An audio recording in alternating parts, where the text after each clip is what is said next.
Bonjour les amis, nouvelle vidéo aujourd'hui pour parler du conflit en Iran et d'Israël et un historien était l'invité de l'excellente chaîne Élucide que je vous invite vraiment à suivre et écoutez bien les propos qui vont suivre. Mais juste avant de l'écouter, comme d'habitude, n'oubliez pas de vous abonner, le pouce, le commentaire, le partage, le boost de la vidéo et c'est le meilleur moyen de lutter contre le shadowban de YouTube.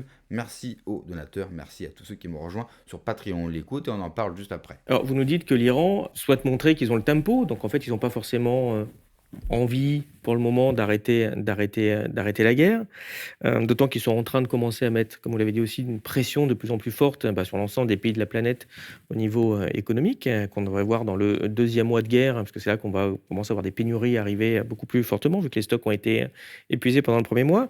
Mais jusqu'où ils ont intérêt à faire durer la guerre? Est-ce qu'ils ont déjà éprouvé ce genre de guerre longue par le passé? Oui, bien sûr, pendant la guerre Iran-Irak, donc de 1980 à 1988. Et cette guerre de 2026, elle présente un certain nombre de similitudes avec la guerre Iran-Irak. Alors, c'est sûr que l'histoire ne repasse jamais les plats, mais il y a quand même des similitudes. Et l'avantage de l'historien, c'est qu'il a réfléchi et il a essayé de comprendre les conflits du passé ou les crises du passé. Ça ne veut pas dire qu'il peut être prédictif sur voilà comment ça va se passer cette fois-ci ou à l'avenir, mais ça veut dire qu'il peut comprendre la mentalité des acteurs. Et quand vous comprenez la mentalité du régime iranien, vous comprenez qu'il ne va pas s'arrêter là. Et qu'il est dans une logique littéralement de survie du régime. Et pour lui, ce conflit est l'occasion, quelque part au passage en interne, d'évoluer et de faire, de modifier les équilibres institutionnels et politiques, clairement au détriment du clergé et en faveur des gardiens de la Révolution. Mais ça peut lui permettre aussi, paradoxalement, de ressouder son pouvoir. Donc, le but du jeu, c'est pas de gagner militairement, c'est de gagner politiquement. Et s'il faut durer, quel qu'en soit le coût, comme dirait une expression bien connue, ils feront durer le conflit. Pendant la guerre Iran-Irak, les Iraniens auraient pu terminer la guerre en 1982 et en 1986, parce qu'il y a eu toute une série d'événements qui leur ont offert des portes de sortie et qui permettaient finalement d'arrêter les frais. Et à chaque fois, les dirigeants iraniens, à commencer à l'époque par l'ayatollah Khomeini, donc le guide suprême de l'époque, ont dit et ont arbitré en disant tant pis, on continue parce qu'on veut punir Saddam Hussein. À l'époque, c'était l'Irak qui avait agressé, qui avait envahi l'Iran. Et si on peut, grâce à ce conflit d'attrition, le faire tomber, eh ben, on aura tout gagné. Et à la limite, si on ne gagne pas militairement, tant pis, parce que politiquement, on aura gagné. Et c'est exactement ce qui s'est passé. En 1988, l'Iran était à genoux, était exsangue économiquement et militairement. Militairement, avait perdu la guerre, mais en survivant et en se renforçant, eh bien, politiquement, en fait, l'Iran a gagné la guerre. C'était sa vision. Ce qui n'était pas le cas sur un plan, on va dire, matériel, mais sur le plan psychologique et sur le plan politique, c'était présenté comme une victoire iranienne. Eh bien, je pense qu'on est exactement dans cette situation, sans même parler de la référence à la guerre des pétroliers, pareil, avec la volonté donc d'étendre le conflit, d'internationaliser le conflit.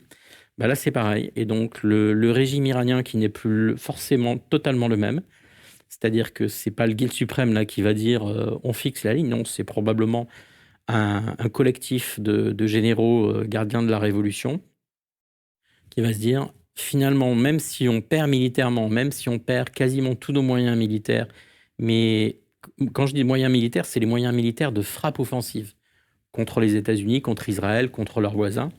Mais si on arrive à préserver l'outil répressif et si on arrive à préserver l'armée régulière, celle qu'on appelle Artesh, avec ça, on tient le pays, on tient les frontières et on continue.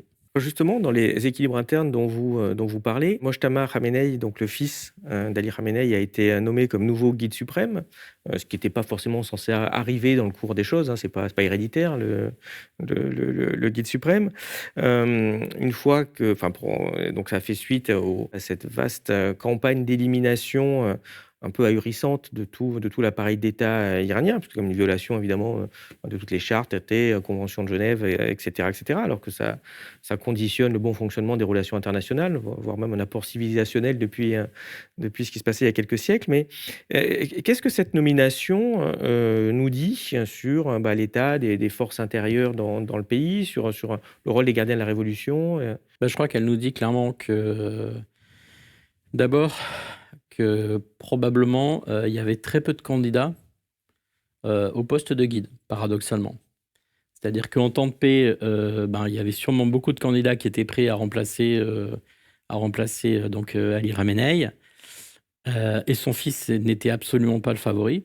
D'abord parce que justement, les Iraniens ont fait la révolution en 79 pour se débarrasser d'un système monarchique héréditaire. Sous-entendu, c'était pas pour établir un autre système héréditaire tout aussi autocratique, donc presque 50 ans après, enfin 48 ans après. Mais ça montre que le clergé est en perte de vitesse. Ça montre que ce sont les gardiens de la Révolution qui clairement décident. Et ça montre surtout qu'il y avait probablement pas ou très peu de volontaires au sein du clergé pour prendre le job. Parce que à partir du moment où vous êtes nommé guide, vous avez un petit point rouge lumineux qui est là et vous êtes la prochaine cible. Et comme tout le monde, même les clercs et même les Hadjot al-Islam et les ayatollahs iraniens, ils ont envie de vivre donc, et de poursuivre leur petite expérience. En fait, je pense que, alors là, évidemment, on n'a pas de certitude. Peut-être que quand ce conflit sera terminé et que les Iraniens parleront et qu'on commencera à avoir des sources fiables qui expliquent ce qui s'est passé, on apprendra qu'en fait, il y avait personne qui voulait prendre le poste et que donc les gardiens ont dit ça tombe bien, nous on a un candidat sous la main. Et ce candidat sous la main, c'est Mojtaba, c'est le fils de Khamenei. En fait, il est à notre solde. En tout cas, on est très proche de lui. Donc, il va faire notre politique et ça nous va bien. Donc, en fait, on assiste à une militarisation, non pas au sens de l'armée régulière, mais à une militarisation du régime par une milice qui est en fait une armée parallèle qui est celle des gardiens de la Révolution. On a vu que la société iranienne était fracturée, en tout cas elle n'est pas homogène, a priori, de ce qu'on voit. Qu'est-ce qui reste des mouvements insurrectionnels du début d'année, dont vous nous avez parlé rapidement tout à l'heure? Comment est-ce que cette intervention, en tout cas ces bombardements israéliens et américains ont été reçus par la population? Qu'est-ce qui reste de cette fracture aujourd'hui? Parce que dans les médias, on nous disait presque ça, ils sont tous monarchistes, ils attendent tous le retour du Shah, vous voyez. Non, ils sont on a pas... deux personnes. Qu'est-ce qu'il en est de cette société, de ces fractures? La société iranienne, elle est fondamentalement divisée et fracturée, tout simplement parce qu'elle est riche au sens de son histoire et de son passé, et qu'elle est bien éduquée et qu'elle est multiple. En fait, c'est une mosaïque en soi. Donc, en fait, elle est divisée sur le plan ethnique. Les Persans ne sont au mieux qu'une toute petite majorité de la population. Vous avez plein d'autres ethnies qui forment le peuple, qui forment l'Iran actuel. Elle est divisée entre religieux. Alors, en Iran, comme dans tout le monde islamique, on ne parle pas de laïc, c'est un gros mot, ça n'existe pas. Mais on va dire entre religieux et moins religieux, ou entre religieux et non religieux. Elle est divisée entre riches et pauvres. Et la nouveauté, si on peut dire, c'est qu'il y avait une très forte classe moyenne en Iran, et que cette classe moyenne, elle est en train de s'appauvrir à vitesse grand V. Et donc, en fait, tant qu'elle était... À cause des sanctions internationales. Mais pas que, oui. À cause des sanctions internationales, à cause de l'incurie locale, à cause de la prévarication locale, à cause de la corruption locale, à cause des erreurs de jugement et de management. C'est pour ça qu'il fallait laisser l'Iran tranquille. C'est-à-dire que les Iraniens auraient fini par faire chuter le régime en place. 1. La démographie. La population extrêmement jeune en Iran. 2. Vous l'avez entendu, l'effondrement de la classe moyenne. Il y avait une grosse classe moyenne qui vivait bien en Iran. Et depuis quelques mois, leur niveau de vie s'est littéralement effondré, principalement à la politique intérieure de l'Iran.